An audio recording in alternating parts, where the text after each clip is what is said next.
Welcome back to another episode of the Vet Worthwhile podcast. I am James Yost, partner and wealth advisor at SignatureFD, and I'm joined as always by my co-host Travis York, owner of 3-1 Advisors. Travis, how are you? I'm doing great today, James. How about yourself? I'm doing well. We are back with another episode of the Vet Worthwhile podcast. We got James Yost, Travis York here as always. We have a very special guest today. We got Tommy Thompson here in the SignatureFD studios. We are incredibly excited to have him, and we really appreciate you being here, Tommy. Good to see you in person. Good to see you live. Tommy is a veterinary industry icon. He has practiced veterinary medicine. He has owned several practices. He has done a ton of work in the space. He has exited from those and is now still working with one of the large corporate groups and owns some veterinary real estate and can kind of give us some guidance on that. So, Tommy, thank you so much for being here, man. Appreciate you. So I have a question. You said I'm not being paid for this. Well, his time is very valuable, so we'll figure out something for you, Tommy, I'm sure. That's excellent. So let's just start at the beginning. So if you could just give us an overview of how you got into the veterinary medicine and how you became a practice owner. So my father was a general surgeon, human surgeon. And so very early on, I started seeing him at work and going to the hospital with him. And I just became fascinated with medicine. And so through high school, college, I decided I wanted to become a doctor of some sort. I applied to medical school, vet school, and dental school, and interviewed it all, accepted I canceled my thing for dental school. But I liked the veterinary community a lot better. It seemed more interesting. The people were more interesting, and the subject matter was more interesting. So I went to vet school, did okay in vet school. And when I got out, I always knew that I wanted my own practice. I guess I wanted to be in control and in charge. And so within a year after graduating from vet school, I worked for another practice, did 1 year at one practice, and then another year as a relief veterinarian. Mm-hmm. And while I was building my first animal hospital in Cobb County, Georgia. And so from there, opportunities arose. I think it came down to a thing of I was running out of depreciation on the first building. I was going to pay more taxes. So I said, hell, I better buy some land. And that's kind of how I went through the years. Wait, so your business strategies have always been just what can I do to avoid taxes? And to this day, there's just something about me and taxes I just don't want to pay. So there you go. Well, it's interesting. We work with a lot of folks in real estate, and that's, you kind of get on that wheel, right? Where you get a little bit, I don't want to say spoiled, but you get some very good tax benefits to the depreciation. And, the only way to keep it going is to keep buying. So it's interesting that you say that. Well, I guess that my question would be is now that you exited, you're going to have to find all new kinds of tax strategies to avoid the tax man. Well, this first year out, we did some good, but I paid a lot of taxes on the sale of the practices. But I do still own the commercial properties, and that's leased back by the corporate group that purchased. And then I own another building that I was going to do another animal hospital, and it just didn't work out. But I still own the building, so I have state of Georgia leasing from me at that site. Nice. So I do have still a pretty good number of write-offs, deductions, and that sort of thing, but I'm looking for more. Well, so I guess kind of my question would be, is it always sounded like for the longest time, the strategy was once one practice got up, going and stable, you look for the next one. What kind of ultimately led you to make the decision that it was time to think about exiting and no longer time to grow the business? Well, I'm 66 years old. I sold when I was 64 and a half. I kind of always set my sights as retiring at 70. I don't know where I came up with that number. I just said, I think I can make it that. I think I can stand it. And so, the opportunity arose. The taxation rate was at a good point. I thought the taxes were going to dramatically increase as the political climate changed. And the amounts that they were offering on the practices were kind of at an all-time high and predicted to go down sharply soon after the election. And so I just thought that the timing was just right. And, as I started looking into it and getting offers. I guess I got to a point where, I said, you know what? I thought I liked all this, but I'm really to the point where I'm really kind of burned out on this paying the bills, dealing with insurance, dealing with attorneys, dealing with staffing issues and that sort of thing. And I kind of got to a point where, I really wanted out. I was just tired of doing it. I wanted to do other things. So that's kind of. Yeah. And you partnered up with a corporate group. So how has that transition gone? And we've talked about this on this podcast a lot, and being out of the community, everybody has a different opinion on it. And I always think it's interesting because from my perspective, even, clients who have gone through that process have varying experiences, some very, very good, some not so good. So could you kind of give us a little bit of insight into how that partnership transitioned and ultimately what was the impact to the practices and to the actual care that's going to the patients? Okay, there's a lot there. During the process of they made an offer, letter of intent. And from there, it really became very contentious, I'll say. And there was some yelling back and forth. Oh, boy. But in the end, we worked it out and came to the original agreement. So we closed. And all of that was, a lot of battling.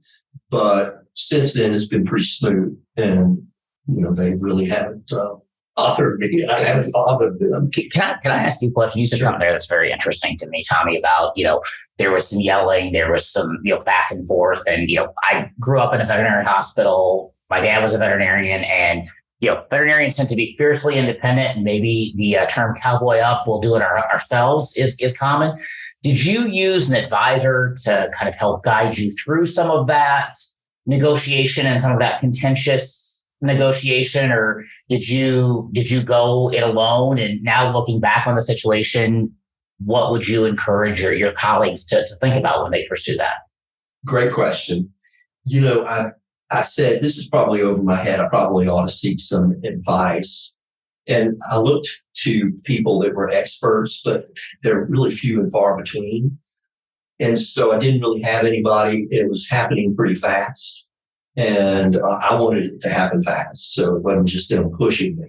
So no, I did it on my own. But I will say that, I've been around a while. I had sold practices before. So I kind of knew what I was doing and I knew what I wanted.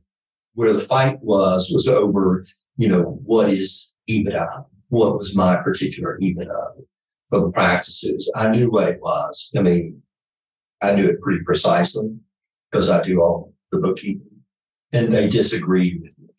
And so in the end, I just told them, I said, well, call me at the end of the summer, then, I'm not going to do it right now. And they came around in a week or two and just said, okay, we'll do it. Yeah. And so, a little bit of that's negotiation, right? Like, yeah. I mean, ultimately, whether it's EBITDA or multiple, it's you had a value you wanted to achieve. Yes. It's a zero-sum game that you're entering, right? When they get a lower price, it comes out of your back pocket. And when you get a higher price, it comes out of their back pocket. And, my grandfather was always he'd go in, he'd find the car he wanted, and he'd tell him the price, and they'd say no. And he'd say, well, if you're ready in 2 weeks to sell it at my price, call me. Otherwise, don't bother me.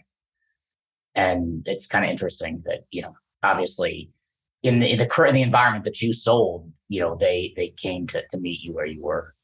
Sometimes that strategy works and sometimes.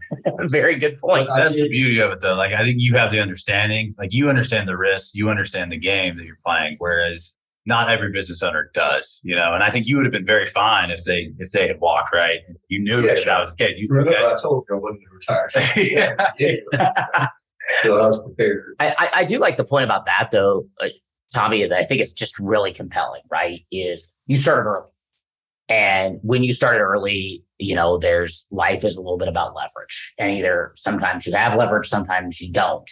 And, because you started when you didn't have to sell personally, emotionally, or financially, you had leverage to say, it's not my deal. Thank you very much, right? If you would have started that process at 69 and a half, you probably would have been jumping up and down to take their deal because you would have been ready to go, and the leverage would have switched. And so the advantage of starting that process, and if you don't know it on your own, engaging with an advisor who can walk you through that, is ultimately going to give you leverage and going to allow you to get to the deal that you want, not the deal you have to take. Yes. I've seen others that, waited until they had illness and so they basically had to sell. Mm-hmm. To me, it looked disastrous. Yeah. And I've seen some bad deals where practices were purchased by other individuals. They ran it into the ground and then didn't pay up. Finance. People don't realize that part of that's the thing too. Like, you also understand financing really well. You understand guarantees. And I don't know that that's consistent with the rest of the veterinary community, where like the counterparty is a massive part of these deals, Absolutely. Right? Not only are they your tenant if you have the real estate, but they're also, if there's any seller financing involved, there's a significant risk that they're going to continue to operate profitably, which people don't, stress test that type of thing. Well, and the value, because I'm assuming you probably still have some ownership interest either in the group that you're working with or the hospital itself. And, being able to diligence and understand who at the end of the day, you're a minority shareholder in a closely held company and who that is that you're going into business with. Yes. So I checked them out pretty well and I was comfortable. So when I got into the shouting match with one of the CEOs, but I'd spoken with him a couple of times before, at length. And so I felt like I knew him. I was comfortable yelling at him. He was comfortable yelling at me, and neither one of us became offended. It was negotiated. Yeah. So he got what he wanted in the end. I got what I wanted in. So let's talk about that. So the practice was transitioned over to new ownership. A couple of things. So one is any change to the quality of care for the patients is part one. And then part two would be any other advantages or disadvantages of the partnership. If you could kind of share a little bit with us on that. So, I kind of checked out. I sold the practices and left. I didn't stay and work as a veterinarian. But I do keep in touch with them and I hear from them from time to time. I would say the quality of care is probably pretty similar. And here's the good news to anybody who's thinking about selling is that, I had, 7 or 8 veterinarians working for me between the two practices that I sold in. And all of them are excellent veterinarians. And that's continued. They're still excellent. Good vets are good vets regardless. They don't care about the money. Yeah. Most veterinarians that are employed veterinarians don't seem to care that much about the money. Some of them do, but most of them don't. They just want to practice medicine. So they continue doing that. And I'm sure they get a little corporate pressure to sell more and get incentives to sell more. Some of them buy into it, some of them don't.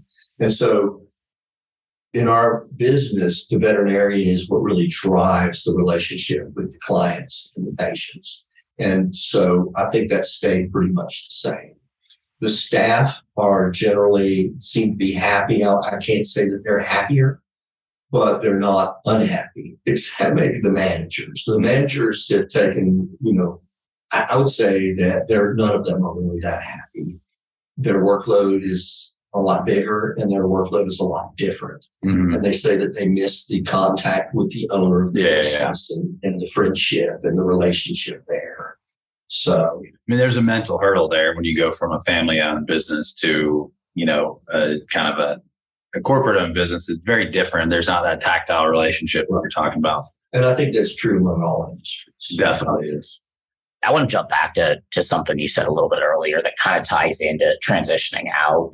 Again, my experience, Tommy, has been, good transitions. There's kind of 3 components to them, right? Like you've got the business house in order, and you talked about, you did the books, like the business house was in order. The personal financial house is in order, right? Like you're selling and you could get to where you want to get upon that sale. And I think a lot of veterinarians probably have at least some pulse on that. The one that you hit into is you sold because you could pursue other things. I can't tell you over my, career in veterinary medicine, how many veterinarians get hauled out of the hospital in a pine box, right? Or even worse yet, they sell to retire and 6 months later, they have no purpose in life. And we know what happens when that occurs. Can you just share with our listeners, maybe, what process did you go through to find some of those other interests, to start to fill your days with things that you are passionate about and really kind of create, chapter three of your life? There was pre-ownership, there was ownership chapter, and now you're kind of building this new chapter. Can you talk a little bit about that? Sure. So, I remember on my first day of vet school, the dean of vet school was speaking to us, and he told us that we were going to have to give up our hobbies. And I was thinking, this may be a deal breaker because I had a lot of hobbies very early on. So there's never been a problem with me filling my spare time or having things to do outside of the industry. So when I retired, I was into a lot of things. I had not really seen patients for maybe 8 years prior to selling these practices. And so I wouldn't call myself a practicing veterinarian, but, I communicated with them all the time. So I already had, things that I was doing. I was traveling. And for me, it was not really a big step. What I'm dealing with now is I'm still trying to get a lot of the workload related to the veterinary industry off my plate, but a year and a half later. Mm. So I still have commercial buildings. I still have issues with those. And things like still working on closing out the 401k. There's a lot of aftermath that I wasn't really thinking about. And it's been a burden for me because, like I told you, I got senioritis. And so that's what I have struggled with. But, you guys know I went out and I bought automobile sports cars and boats and all these things. An RV. I had RVs and all that before. But, I bought a nice collection. And so that's kind of what I do. I do some traveling and do a lot. I'm really into gardening and outdoor stuff. My wife's sister asked if I ever come inside, when she saw me out in the yard. And the answer is not much. So you do look tan. I'll give you that. The listeners can't see, but you look tan and very trim and fit. Thank you. So we spent last week at Lake Hartwell jet skiing for a week. So very fun. So before we move on, we want to talk about some industry stuff. But since we're talking about the specific hospitals and the transition process, without going into too much detail, can you share a little bit about what the financial performance has been since you transitioned? What has changed? Because a lot of the corporate groups are going to say, hey, we're going to increase sales. We're going to decrease cost of goods. We're going to help you with hiring. We're going to make everything more efficient. And, I think our listeners would be interested to hear whether or not some of those promises are actually upheld. Yes. So we were doing really well before, during the COVID pandemic, we grew and grew really at a faster rate than we had been previously. So we were at both clinics up about 25% in the year, trailing 12 months before the sale. Mm-hmm. And I spoke with them not too long ago and they said, gosh, we're up 25%. And, the SVP is very happy about that. And I said, well, that sounds great, but that's what we were the year before.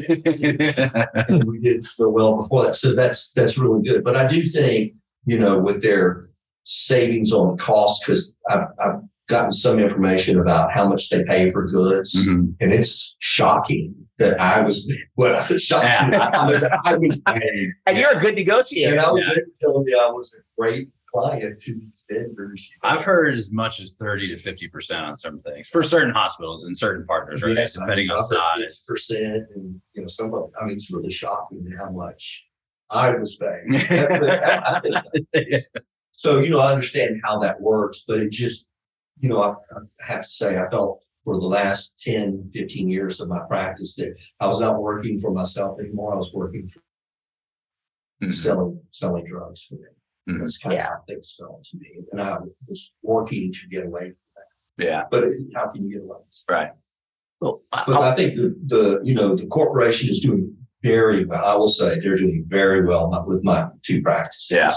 And I always thought, since I was kind of an absentee owner, I knew that there were inefficiencies at the clinics. I knew that I could make more money. And I just said, do I want to trade my current lifestyle to get back in there and do it's not 9 to 5, it's 8 to 9. Yeah. And the answer was no. I said, okay, I'm not going to make as much money, but I'm going to live the life that I want to live. There you go. Well, and I think that raises a good thing that, I think it's a question that every hospital owner, whether you're a year into ownership or 40 years into ownership, probably should ask themselves, on a monthly or a quarterly basis is like, do I want to keep growing the business or do I want to exit the business? Because the one thing that I, over my career have certainly seen is I've seen hospitals that were 3-doctor hospitals that, whether they transition to a corporate buyer or an individual, there's a very nice business and a nice asset that somebody else could step in and continue to run. And if they had asked themselves that question, they'd say, well, I'm ready to exit. But they just kept going and going. And all of a sudden, what was a 3-doctor hospital became a 1-doctor hospital over a 36-month period. And then it becomes very hard to transition that business. And so, I think, your awareness around, kind of what you wanted out of the business is a great lesson. So I want to say something about that. I look at it and would recommend to anybody to go ahead and put out the feelers, get some offers. It's a lot of work that you have to do, but most of it you probably already have, in your QuickBooks or however you do your accounting, or your accountant could do it, or your hospital administrator. Get the process started, get some offers to kind of get a feel. And during that process, you'll decide, whether you're getting the maximum out of your practice, or maybe you could do something more efficiently to bring your EBITDA up to something, that's much, much better. As I went through, I said, if I waited a year or two, I could bump this number way up, especially if I went back in and started working. And so the good news for you is you actually pulled the trigger, because you would have done all that work. And now with where the valuations are at in the market, you would have gotten to the exact same point with 2 years of hard labor in there. Yes, I think that's true. But, who knows what's going forward? So we're talking to somebody who's thinking about it now. Let's say, go ahead and start the process, because, they'll make their letters of intent. You don't have to accept it. Yeah. You can wait another 5 years, another 10 years, or maybe the number will be really sweet. And, if you're not ready to give it up, but ready to move on, you can move somewhere else and open a practice somewhere else. Yeah, that's definitely some good points there. So one of the things we want to touch on is just the industry at large with the rise of private equity consolidators. And at this point, everybody's aware of the situation. I feel like everyone's talking about it and have been talking about it for years. You had said your age earlier. I wasn't going to say it, but you did. So you obviously have a lot of experience. You've seen a lot of different market cycles. How has the rise of private equity in veterinary medicine, how has that changed things in general? And specifically, how has it changed things for like an independent hospital owner? Well, I've been talking to private equity before all this private equity stuff began. I just met somebody who, and so I was kind of familiar with the process before all this happened in the veterinary industry. And specifically, they had been buying out dental practices, dermatology practices.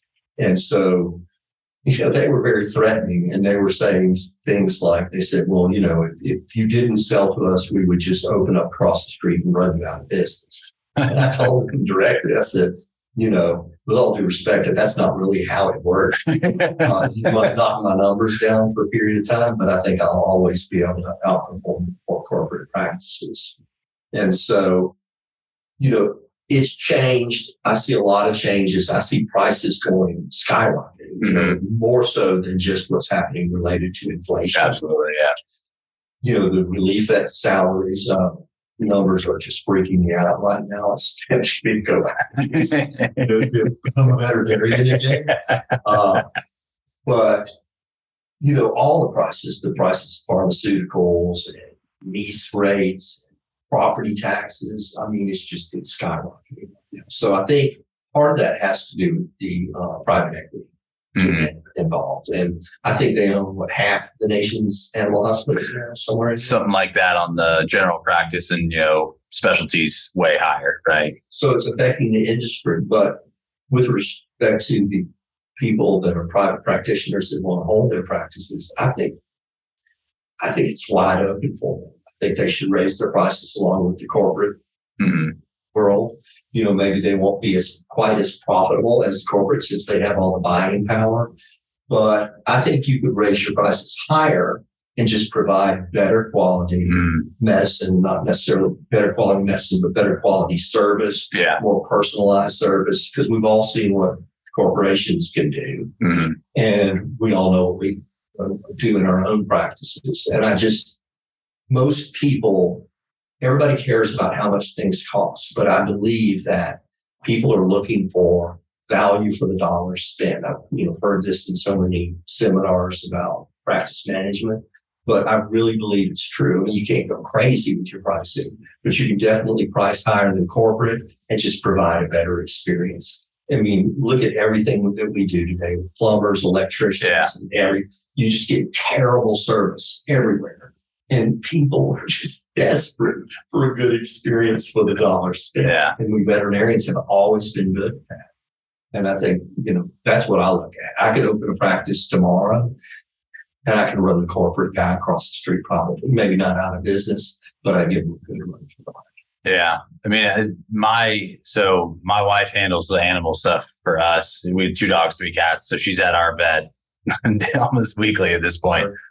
And it's a corporately owned practice. And, we've had a lot of conversations about it and pricing, et cetera. But ultimately, she loves the vet that we work with. She loves the facility. The service has been impeccable. And so ultimately, there's no reason to make any changes. Sure. She's very, very happy.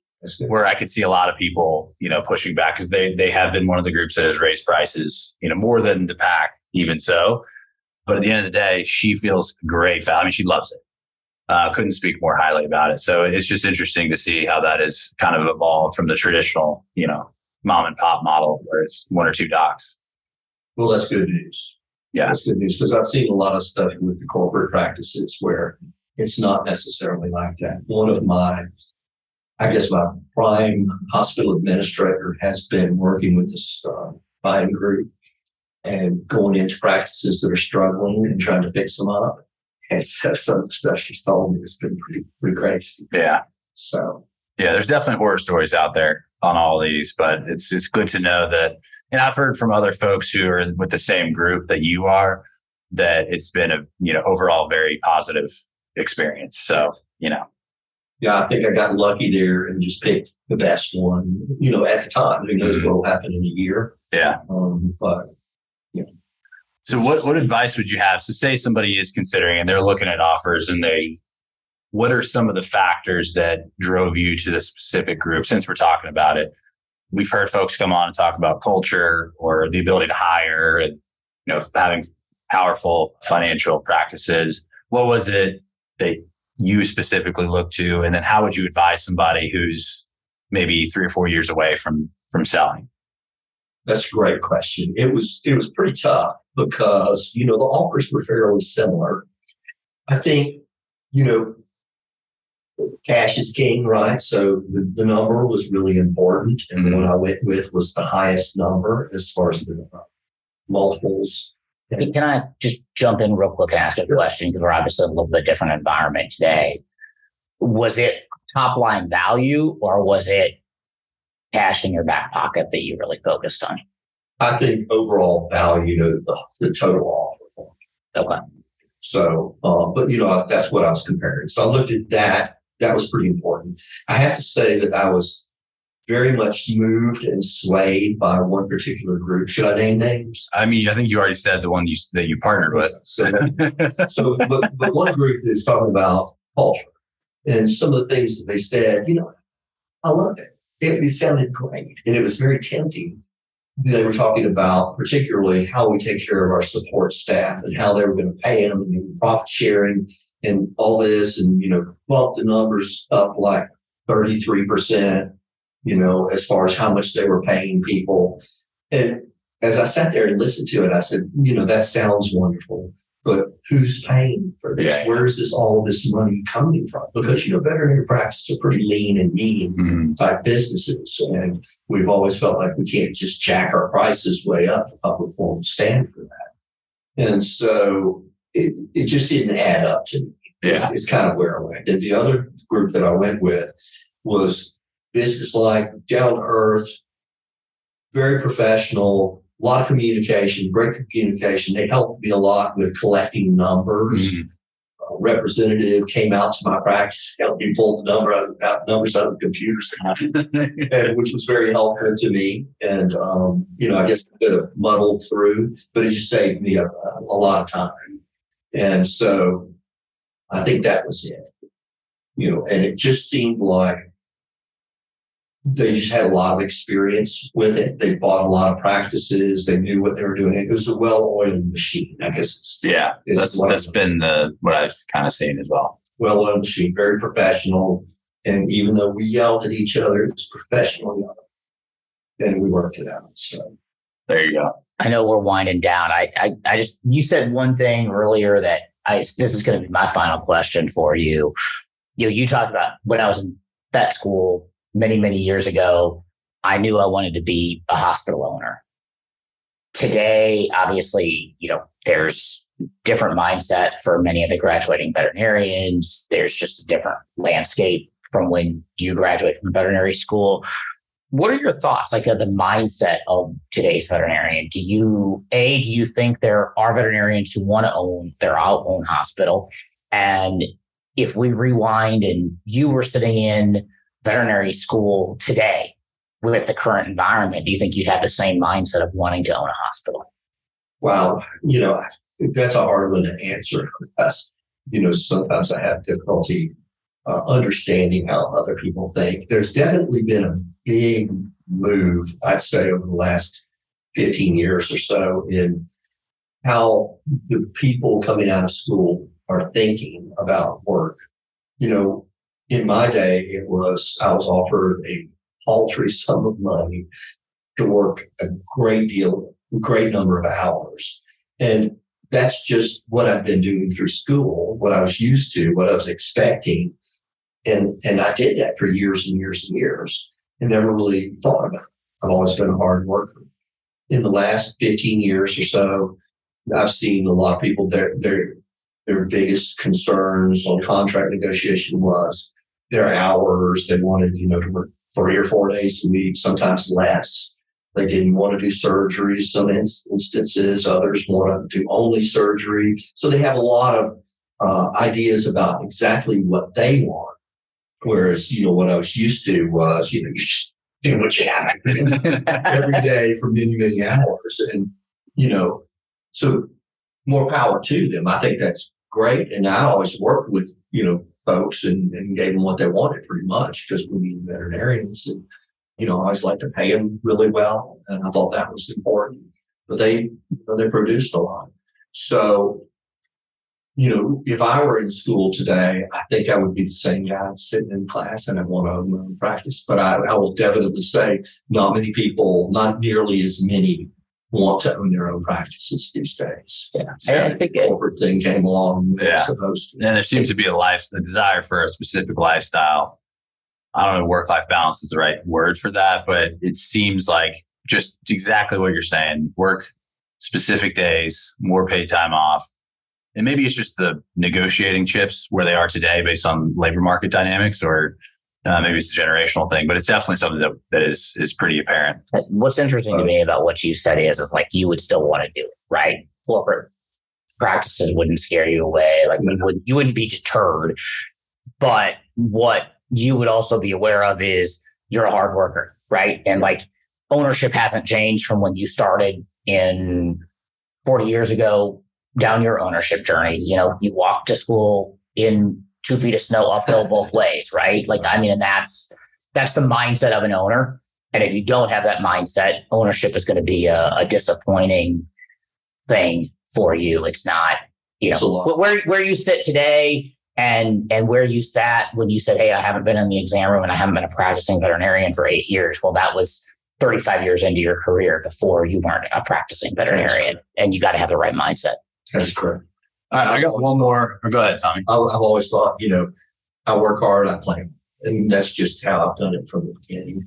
And I think that, to own a practice, and especially if you're competing against the corporate world, which we are today, I think you got to be willing to work hard. It's just, you can muddle through, but you're not going to make much money unless you're willing to put in the hours. And people generally these days don't seem to want to do that as much. There are individuals, and I've had, like among the entire staff between the clinics that I've owned, I had a core group of like 7 or 8 people that thought like I did. They had great work ethic. They were perfectionistic, hardworking, dedicated. And then the rest of them, I always call them space occupying lesions. They were there. They could answer the phone. They could clean up some dog messes. And we had to have them. But if they left the next day, it wasn't going to mess anything up. Yeah, I mean, you can't have a full practice of Tommy's, but you need to have them if you're going to push the ball forward. Absolutely, and that's interesting. So Travis has a final question he'll ask, but before we get to that, I thought just having gotten to know you over these last few years and learning so much from you and your experiences, was just curious if there's any regrets out there with respect to your career trajectory and what you've done and accomplished, anything that you look back on that you would have changed? I probably would have opened more practices. Tried to prevent government agencies from getting in my way, particularly with zoning issues and things like that. If I could have avoided some of those conflicts because they were, expensive and time consuming, those are regrets. But I do want to say one about the sale of the practices. I have not struggled with missing working or missing the practices or anything like that. But I will say that my cash flows changed dramatically. And I'm still trying to figure it all out. And I'm not making as much money as I was before, in retirement. Now, I probably could take more.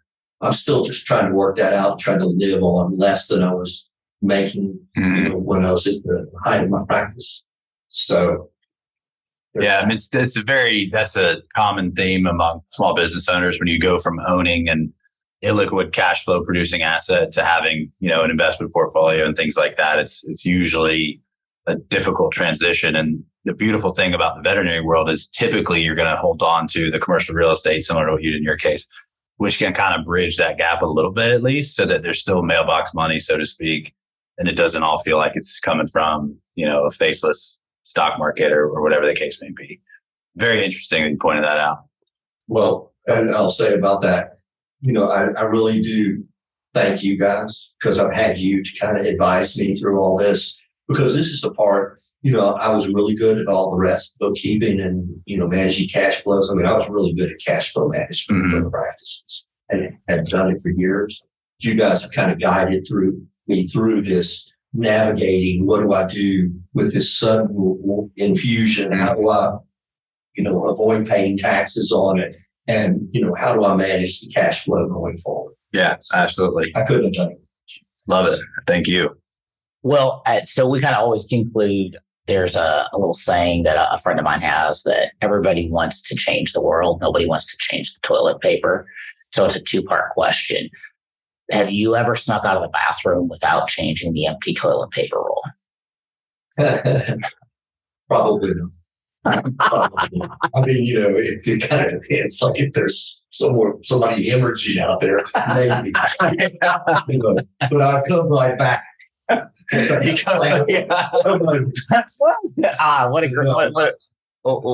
a great answer. And then the follow-up on that is what is your one piece of advice to a veterinarian or somebody in the veterinary industry who does want to change the world? I'd say go for it. And, like I say, I'm a perfectionist. I always strive for perfection, but accept that I'm not perfect and that I'm going to make mistakes. And I'm really good at forgiving myself for errors, and for my shortcomings. It's just part of being human. But definitely strive and try to make that mark. Love it. Awesome. Well, Tommy, thank you so much for spending time with us today. We really appreciate you coming in. This has been another episode of the Vet Worthwhile podcast. We'll see you guys in 2 weeks. Thank you. Thanks again for tuning in to the Vet Worthwhile podcast. You can find us online at signaturefd.com/signatureveterinary. And then our ask would be, if you found this episode valuable, just think of one friend or colleague that you think would enjoy the content and just please share. So thanks again. We'll see you next time. Travis York is the owner of 3-in-1 Vet Advisors and a partner of SignatureFD. 3-in-1 Vet Advisors is a veterinary consulting and strategic planning firm of which SignatureFD has no involvement or ownership. James Yost is a partner and wealth advisor at SignatureFD. SignatureFD is an investment advisor registered with the U.S. Securities and Exchange Commission. 3-in-1 Vet Advisors and SignatureFD are not affiliated. Mr. York provides all non-investment advisory services through 3-in-1 Vet Advisors. The opinions of the guests and the contents of this podcast are intended to be educational only and should not be relied upon as investment, tax, business, or planning advice. You should consult with a professional advisor prior to taking any course of action that may impact you or your business.